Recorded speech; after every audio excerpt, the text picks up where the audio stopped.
صبرم بده ای الله، امروز پدر گم کردیم. شاه ستون و بال و پر، علم و هنر گم کردیم.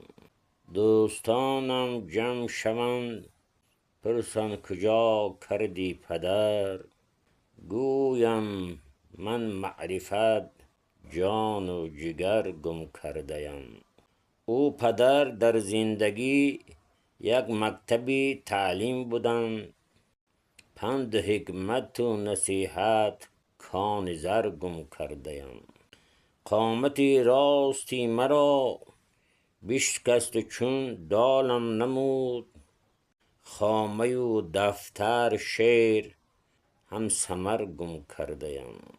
او پدر بود هم معلم، هم راهبری کارهای من، هر که را بینم گویم دوست پدر گم کردیم. لطفه پشتی پدر بود حق غفوری خلق کرد، رهروان دو چشم گریان گویم پدر گم کردیم.